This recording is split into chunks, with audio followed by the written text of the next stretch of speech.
जय श्री हरि। श्रीमद्भागवत महापुराणम दशमः स्कंधः उत्तरार्धः अथ षष्टितमोऽध्यायः। अब हम श्रीमद्भागवत महापुराण के दशम स्कंद के उत्तरार्ध के 60वें अध्याय का अंतिम चौथा भाग सुनते हैं। इस 60वें अध्याय में भगवान श्री कृष्ण और रुक्मिणी के मध्य हुए एक अद्भुत और सुंदर संवाद का हम श्रवण कर रहे हैं।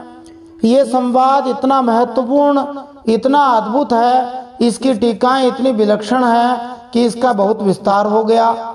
हम यथासंभव प्रत्येक भाग को आधे घंटे की सीमा में रख रहे हैं, इसलिए अभी तक हम इसके 3 भाग सुन चुके हैं। इस दशम स्कंद के 60वें अध्याय के पहले भाग में हमने श्लोक संख्या 1 से श्लोक संख्या 9 तक श्रवण किया था।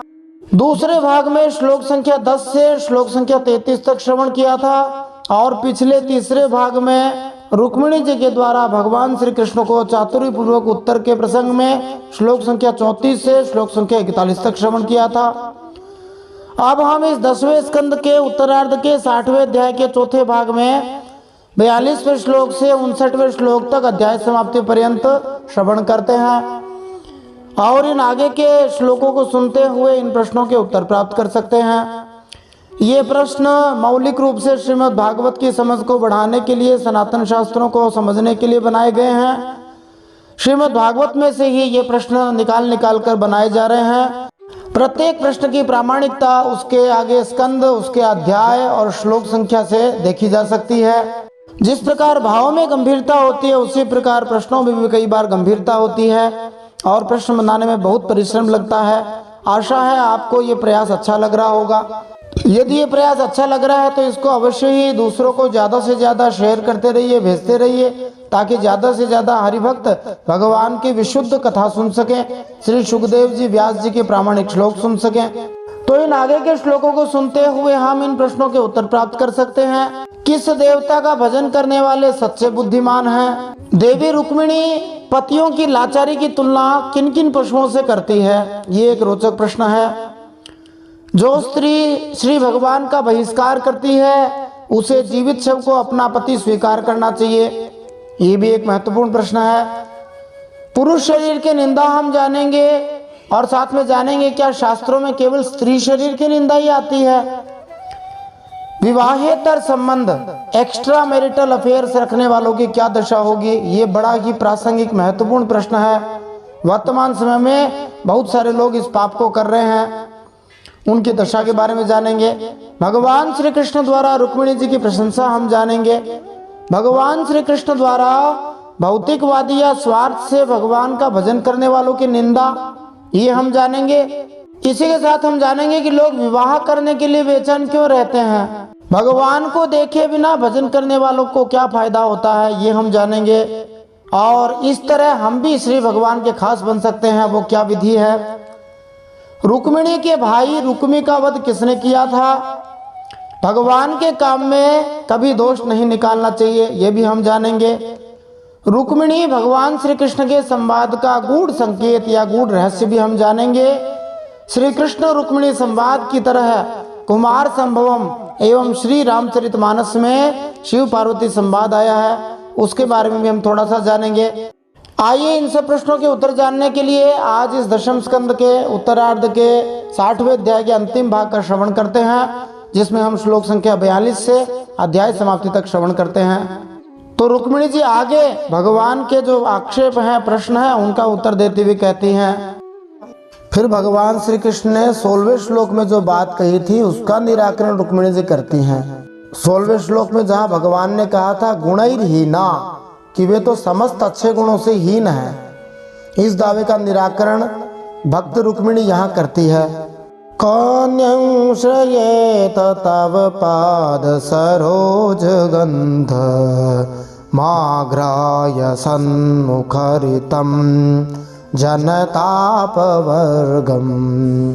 लक्ष्म्यालयं त्वविगणय्य गुणालयस्य मर्त्या सदोरुभयमर्थ दृष्टि। रुक्मिणी जी कहती है, आप कहते हैं कि तुम और किसी राजकुमार का वर्ण कर लो, भगवान आप समस्त गुणों के एकमात्र आश्रय हैं। बड़े बड़े संत महात्मा आपके चरणों की सुगंध का बखान करते रहते हैं। उसका आश्रय लेने मात्र से लोग संसार के पाप ताप से मुक्त हो जाते हैं। लक्ष्मी सर्वदा उन्हीं में निवास करती है। फिर आप बतलाइए कि अपने स्वार्थ और परमार्थ को भलीभांति समझने वाली ऐसी कौन सी स्त्री है जिसे एक बार उन चरणों की सुगंध सूंघने को मिल जाए और फिर वह उनका तिरस्कार करके ऐसे लोगों को चुने जो सदा मृत्यु, रोग, जन्म, जरा आदि भयों से युक्त हैं। कोई भी बुद्धिमती स्त्री ऐसा नहीं कर सकती। तो रुक्मिणी यहाँ भगवान को गुणहीन नहीं मानती, बल्कि वे कहती आप तो गुणालय हैं। जैसे भोजनालय भोजन का घर होता है, चिकित्सालय चिकित्सा का घर होता है, वस्त्रालय वस्त्र का घर होता है, औषधालय औषधि का घर होता है, ऐसे ही गुण का घर गुणालय आप सभी गुणों के धाम हैं। एक ही क्षण में इस संसार के तथाकथित शक्तिशाली मनुष्य एकदम असहाय और निरीह बन जाते हैं।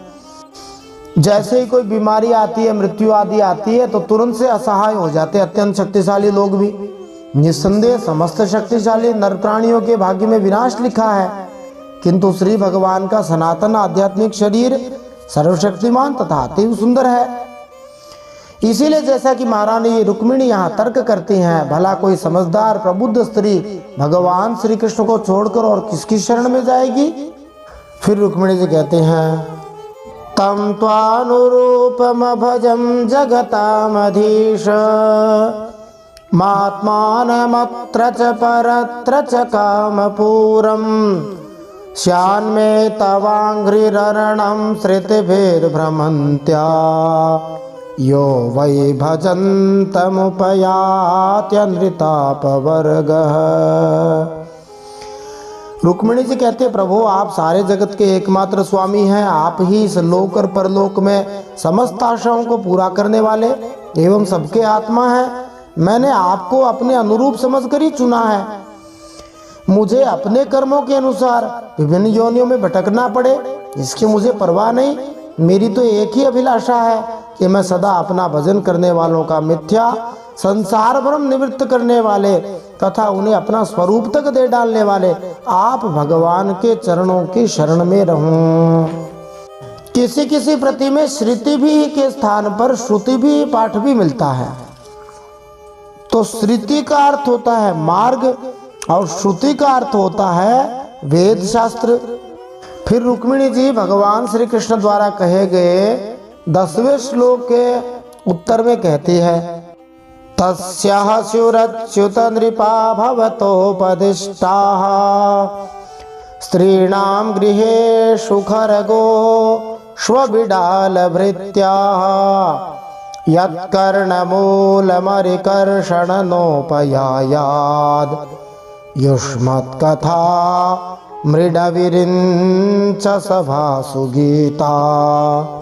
रुक्मिणी जी कहती है हे अच्युत, हे शत्रुसूदन, शत्रुओं का नाश करने वाले, गधों के समान घर का बोझा ढोने वाले लोग, बैलों के समान गृहस्थी के व्यापारों में जुटे रहकर कष्ट उठाने वाले लोग, कुत्तों के समान तिरस्कार सहने वाले लोग, बिलाव के समान कृपण और हिंसक लोग तथा कृत दासों के समान स्त्री की सेवा करने वाले शिशुपाल आदि राजा लोग, जिन्हें वर्ण करने के लिए आपने मुझे संकेत किया है, उसी अभागिनी स्त्री के पति हों जिनके कानों में भगवान शंकर ब्रह्मा आदि देवेश्वरों की सभा में गाई जाने वाली आपकी लीला कथा ने प्रवेश नहीं किया। क्या ही सुंदर भाव रुक्मिणी जी ने दिया है। जो पुरुष स्त्री के सौंदर्य के पीछे भागते हैं, ऐसे लाचार पति को स्त्री आदर सम्मान नहीं देती। ये कामी विलासी लोग सुंदर स्त्रियों के घर में गधों के समान घर का बोझा ढोते हैं, बैलों के समान गृहस्थी के काम में जुटे रहते हैं, कुत्ते जैसा तिरस्कार प्राप्त करते हैं और बिल्ली जैसा दब्बू जीवन जीते हैं। इनकी पत्नी बनने में क्या फायदा है।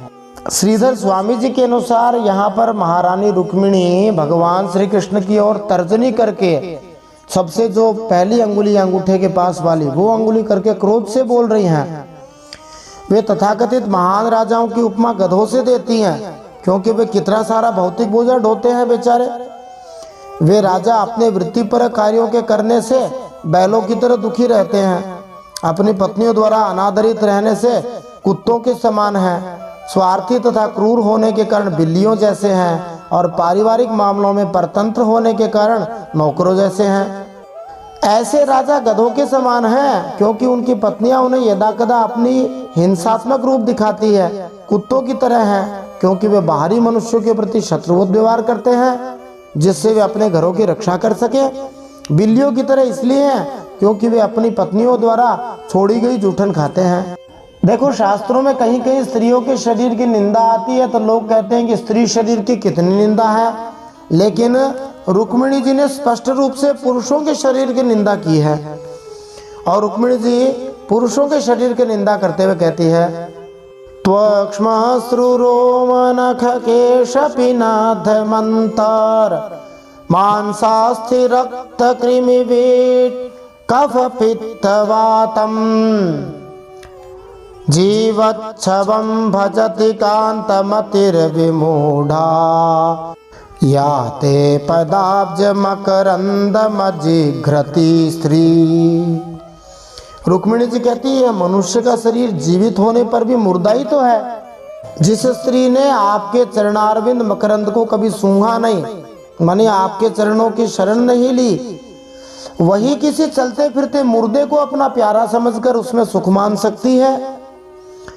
यह चलता फिरता मुर्दा कैसा है जी, इसमें है क्या? तो इसमें ऊपर से तो चमड़ी है, दाढ़ी मूछ है, रोए हैं, नख है और केशों से यह ढका हुआ है, बालों से। और उसके भीतर क्या है जी? तो इसके भीतर मांस है, हड्डी है, खून है, कीड़े हैं, मलमूत्र है, कफ है, पित्त है, वायु है, ये सब भरे पड़े हैं। इसे वही मूढ़ स्त्री अपना प्रियतम पति समझेगी और उनकी सेवा करेगी, जिसने एक बार भी आपका आश्रय न लिया हो। लोग कहते हैं कि निंदा किसी की ठीक नहीं, न स्त्री की न पुरुष की। अरे भाई, यह निंदा नहीं है। इसका उद्देश्य तो यह है कि पुरुष के प्रति स्त्री का और स्त्री के प्रति पुरुष का जो यौन आकर्षण है, लैंगिक आकर्षण है, और जो मनुष्य को दुख देता रहता है, उसका निवारण हो। उस दुख से छुड़ाने के लिए शास्त्रों में दोनों की निंदा आती है।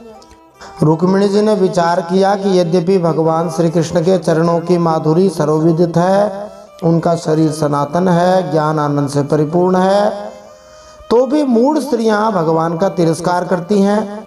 मूढ़ स्त्रियां मानी जो जीवात्माएं हैं, वे लोग, सामान्य पति का शरीर बाहर से चमड़ी बालों से ढका रहता है, अन्यथा वह रक्त, मलमांस, पित्त इत्यादि से पूरित होने के कारण दुर्गंध युक्त होता है। अन्य घृणाजनक गुण होने से मक्खियों तथा अन्य कीड़ों से आकृष्ट होता है। जैसे किसी के खून आदि आता है, मक्खियां आदि तुरंत भाग के आ जाती हैं खून पीने के लिए। जिन्हें भगवान की या भगवान की भक्ति के सौंदर्य तथा शुद्धि का व्यावहारिक अनुभव नहीं है, वे ही ऐसे भौतिक शारीरिक तृप्ति की प्रतिकूल भर्त्सना के विषय में भ्रमित रहते हैं। किंतु जो मनुष्य हरि भक्ति में रहकर प्रबुद्ध हैं, वे ऐसे पूर्णतया सत्य कथनों से गतिशील तथा प्रोत्साहित होते रहेंगे।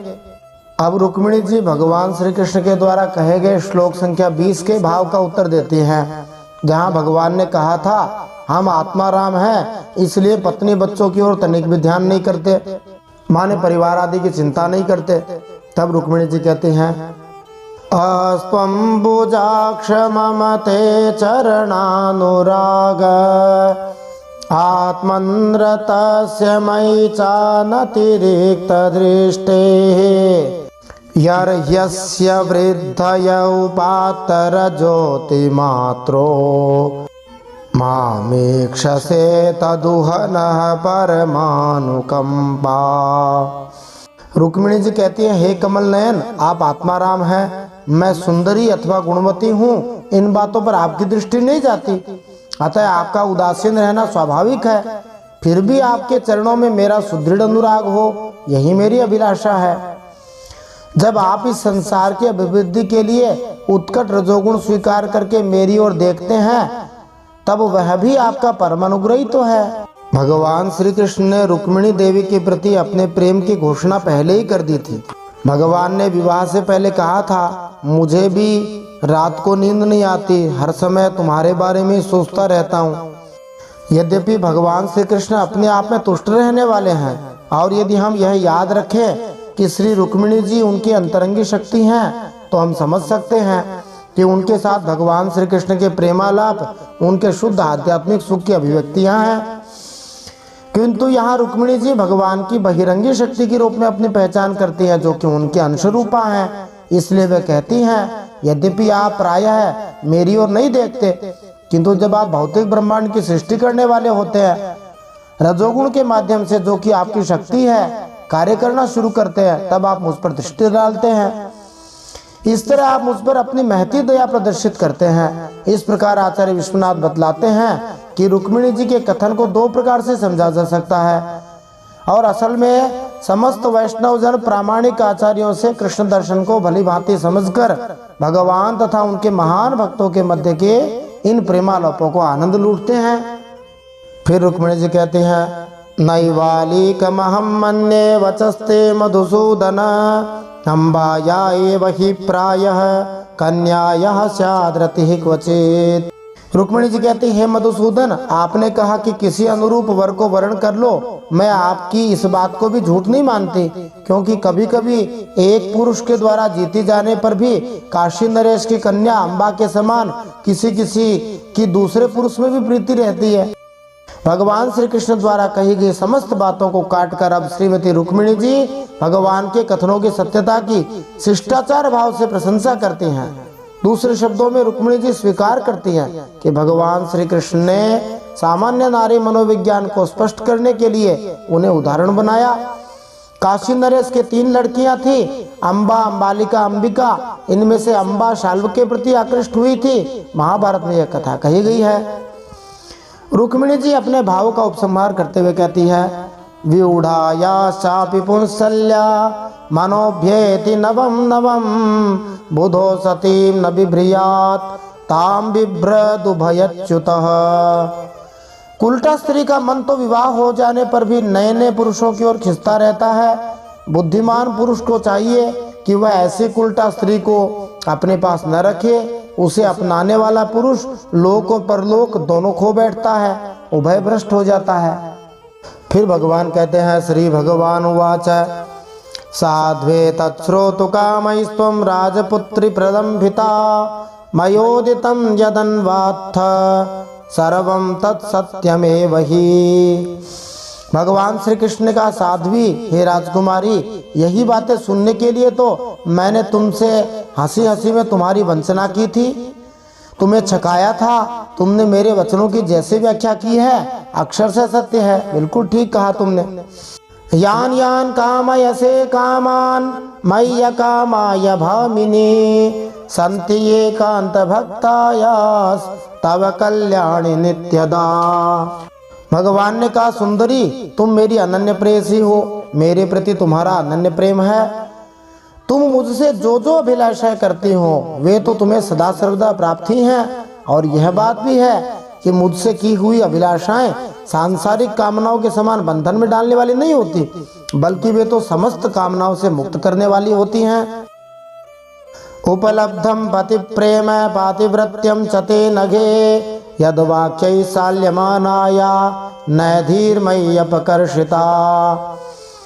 हे पुण्यमयी प्रिय, मैंने तुम्हारा पति प्रेम और पातिव्रत्य भी भली भांति देख लिया। मैंने उल्टी सीधी बात कहकर तुम्हें विचलित करना चाहा था, परंतु तुम्हारी बुद्धि मुझसे तनिक भी इधर उधर विचलित न हुई। श्री विश्वनाथ चक्रवर्ती ने रुक्मिणी और भगवान श्री कृष्ण के शुद्ध प्रेम के बारे में बताया है कि शुद्ध प्रेम कौन सा है। कहा, सर्वथा ध्वंस रहितम सत्यपि ध्वंस कारणे यद भाव बंधनम यूनोहो सप्रेमा परिकीर्तितः। जब एक युवक युवती के बीच का स्नेह बंधन उसके टूटने का कारण उपस्थित होने पर भी कभी टूटता नहीं, तो उनके बीच का यह अनुराग शुद्ध प्रेम कहलाता है। भगवान श्री कृष्ण तथा उनके शुद्ध दंपत्ति संगियों के मध्य नित्य प्रेमालाप की यही प्रकृति है। फिर भगवान ने कहा, ये मां भजन्ति दाम्पत्ये तपसा व्रतचर्यया कामात्मानोपवर्गेशम मोहिता मम मायया। भगवान ने कहा, मैं मोक्ष का स्वामी हूँ, लोगों को संसार सागर से पार करता हूँ। जो सकाम पुरुष अनेक प्रकार के व्रत और तपस्या करके दाम्पत्य जीवन के विषय सुख की अभिलाषा से मेरा भजन करते हैं, वे मेरी माया से मोहित हैं। दाम्पत्य शब्द पति पत्नी के संबंध का सूचक है। विषयी तथा मोहित मनुष्य इस संबंध को बढ़ाने के लिए भगवान की पूजा करते हैं, यद्यपि वे जानते हैं कि भगवान उन्हें नश्वर वस्तुओं के प्रति उनकी व्यर्थ की आसक्ति से मुक्त कर सकते हैं। फिर वंशज छंदों में भगवान कहते हैं, मां प्राप्य मानि न्यपवर्ग संपदम वांछन्ति ये संपदैव तत्पतिं ते मंदभाग्य निरयेऽपि ये नृणां मात्रात्मकत्वान् निरयः सुसंगमः।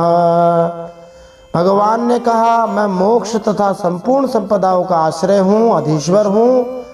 मुझ परमात्मा को प्राप्त करके भी जो लोग केवल विषय सुख के साधन संपत्ति की ही अभिलाषा करते हैं, मेरी पराभक्ति नहीं चाहते, वे बड़े मंदभागी हैं और नरक के ही समान सूकर कुकर आदि योनियों में भी प्राप्त हो सकते हैं। परंतु उन लोगों का मन तो विषयों में ही लगा रहता है, इसलिए उन्हें नरक में जाना भी अच्छा जान पड़ता है।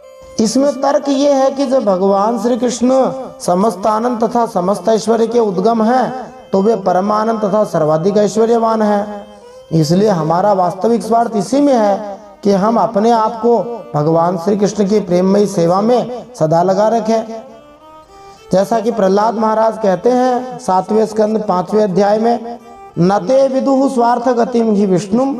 अज्ञानी लोग ये नहीं जानते कि उनका वास्तविक स्वार्थ भगवान श्री विष्णु को पाने में है।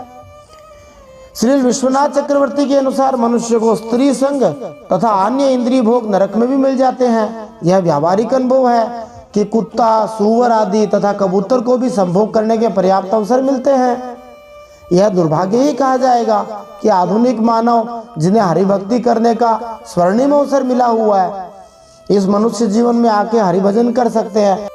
वे लोग कुत्ते बिल्लियों की तरह विषय सुख को भोगना बेहतर समझते हैं, और ये सब भौतिक उन्नति के नाम पर हो रहा है कि हमने इतने विवाह कर लिए, इतने बच्चे कर लिए, इतने बड़े घर बना लिए। भगवान कहते हैं हमारे विचार में तो ये मंदभाग्य ही है, विडंबना ही है।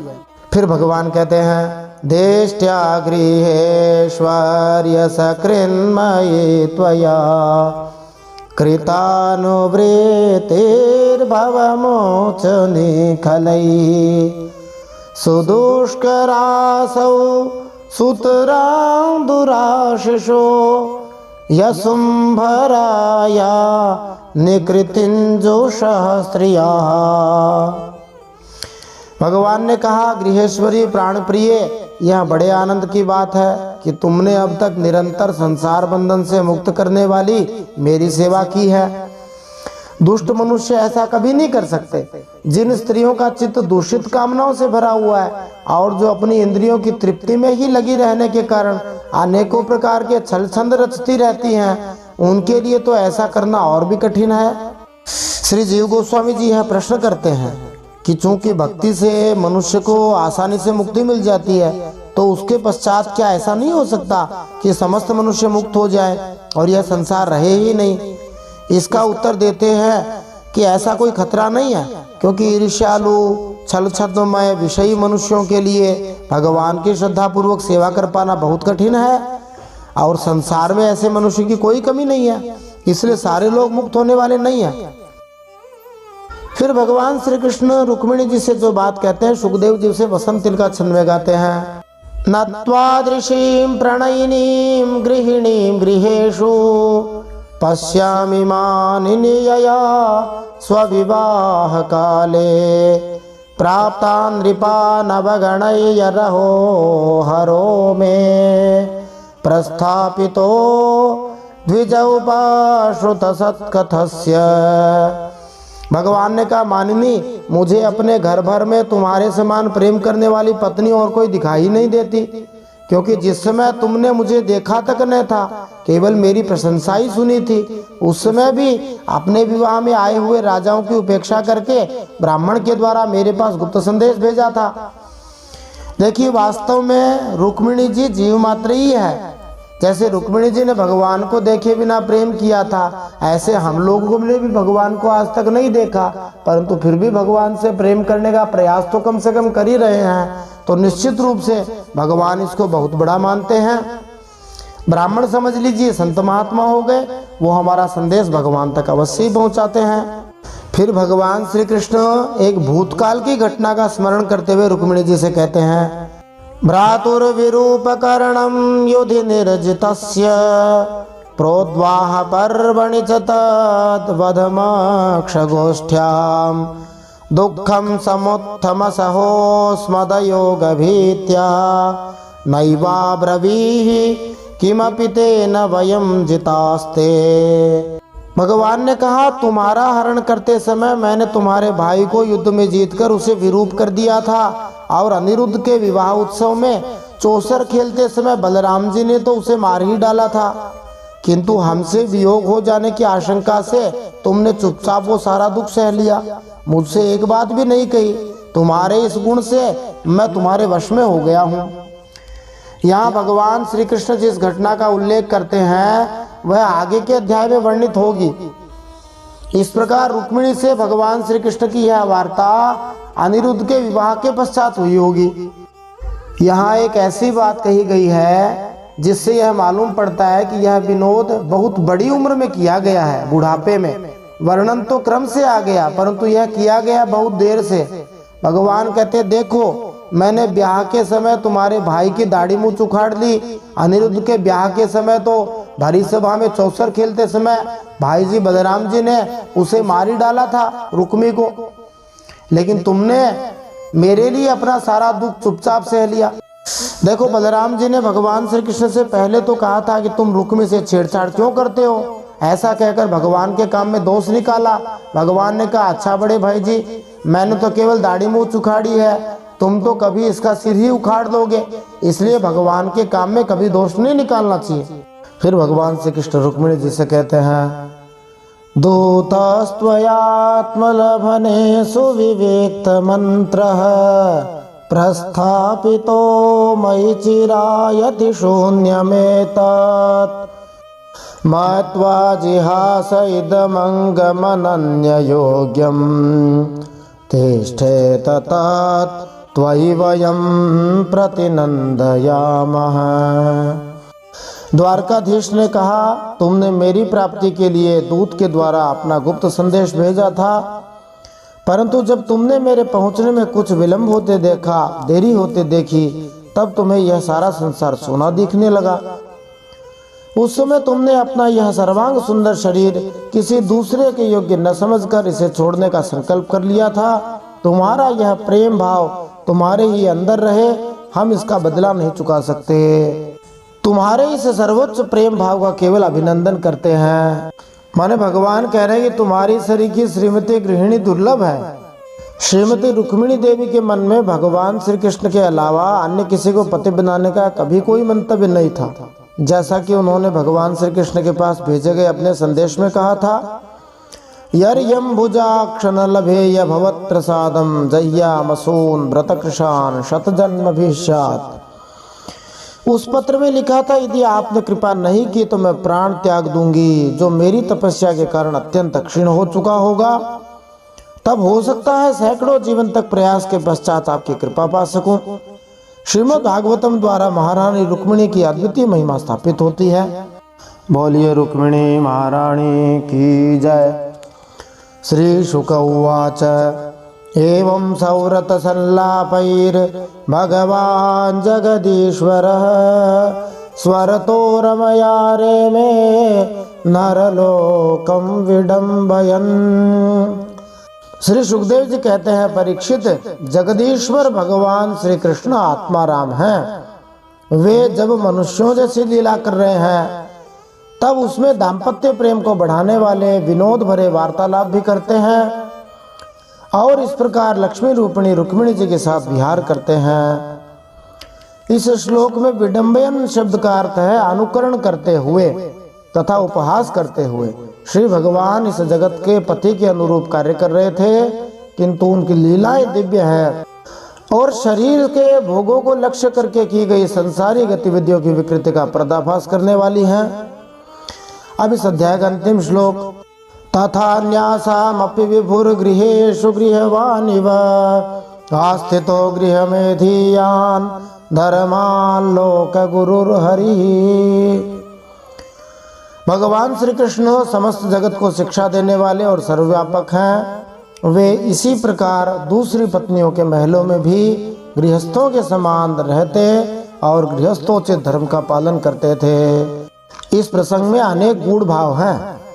एक मुख्य गूढ़ भाव है कि पति पत्नी के बीच परस्पर प्रेम तो होना चाहिए, पर आसक्ति नहीं होनी चाहिए। विशुद्ध प्रेम वासना रहित होता है। अनासक्त भाव से जीवन जीने पर ही शांति एवं आनंद की प्राप्ति होती है। भगवान ने गीता में जिस अनासक्ति का उपदेश दिया है उसे उन्होंने जीवन में चरितार्थ करके दिखाया। वे भोगी होते हुए भी योगी हैं। भगवान के जीवन चरित्र से, उनके लीलाओं से हमें जीवनोपयोगी व्यावहारिक शिक्षा लेनी चाहिए और उनके उपदेशों का चिंतन मनन करते हुए अपने जीवन में उनका अनुसरण करना चाहिए। इसलिए ज्यादा नहीं तो थोड़ा समय निकालकर भगवत गीता, रामचरितमानस आदि ग्रंथों को पढ़ना चाहिए। उससे हृदय में प्रकाश उत्पन्न होगा। बोलिए भक्तवत्सल भगवान की जय। द्वारकाधीश रुक्मिणी माता की जय। श्रीमद् भागवत महापुराण की जय। परम सत्य श्री हरि की जय। इति श्रीमद्भागवते महापुराणे पारमहंस्यां संहितायां दशमस्कन्धे उत्तरार्धे कृष्ण रुक्मिणी संवादो नाम षष्ठीतमोऽध्यायः। श्रीमन्नारायणार्पणमस्तु। इस प्रकार श्रीमद्भागवत महापुराण परमहंसों की संहिता दशम स्कंद उत्तरार्ध में श्री कृष्ण और रुक्मिणी देवी के संवाद में 60वां अध्याय भगवान श्री नारायण के चरणों में समर्पित हो।